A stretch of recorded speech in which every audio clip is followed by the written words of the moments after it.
हमारे दिलीप जी भी हैं। भाई आराम से आराम से।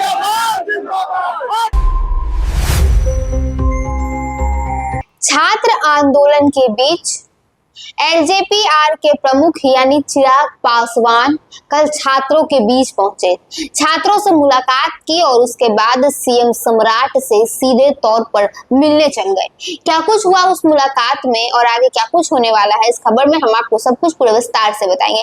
नमस्कार, आप देख रहे न्यूज़ पीआर और मैं हूं आपके साथ ऋतु। बिहार में छात्र का आंदोलन दिन प्रतिदिन उग्र होता हुआ नजर आ रहा है।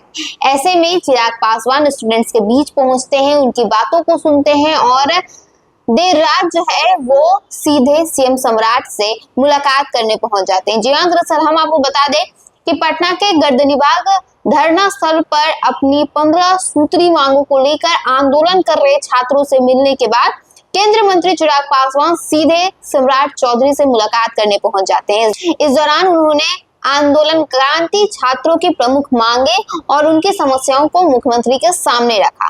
चिराग पासवान ने कहा कि छात्रों की जायज मांगों पर सरकार को संवेदनशीलता के साथ विचार करना चाहिए और उनकी समस्याओं का समाधान निकालने के लिए सकारात्मक पहल करनी चाहिए। चिराग पासवान ने प्रदर्शनकारी छात्रों पर हुए लाठीचार्ज को भी अनुचित बताया।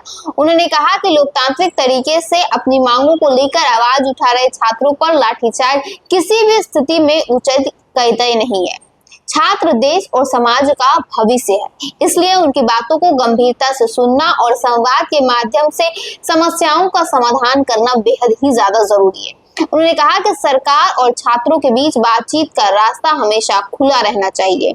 मुख्यमंत्री से मुलाकात के दौरान चिराग पासवान ने दफादार चौकीदारों की मांगों और उनकी समस्याओं को भी प्रमुखता से उठाया। उन्होंने सरकार से छात्रों के साथ साथ दफादार चौकीदारों की समस्या पर भी उचित कदम उठाने की मांग कर दी है। चिराग ने कहा कि लंबे समय से अपनी मांगों को लेकर संघर्ष कर रहे लोगों की समस्याओं का समाधान संवाद और सकारात्मक पहल के जरिए की जानी चाहिए। मुख्यमंत्री सम्राट चौधरी ने छात्रों और दफादार चौकीदारों से जुड़े मुद्दों पर उचित निर्णय लेने का आश्वासन दिया है। मुलाकात के बाद चिराग पासवान ने उम्मीद जताई कि सरकार छात्रों की मांगों पर गंभीरता से विचार करेगी और जल्द समाधान की दिशा में कदम उठाएगी, ताकि जो छात्र हैं वही हमारे बिहार और देश के भविष्य है। ऐसे में उनकी मांगों को लेकर अब सम्राट सरकार सोचने वाली है और ऐसे में क्या कुछ निर्णय वो लेती हुई नजर आएगी, कितना जो है वो चिराग पासवान की बातों को अहमियत दी जाएगी, आगे देखना बेहद अलग होगा। फिलहाल के लिए बस इतना ही। ऐसे ही तमाम खबरों के साथ बने रहने के लिए देखिए न्यूज़ पीआर। धन्यवाद।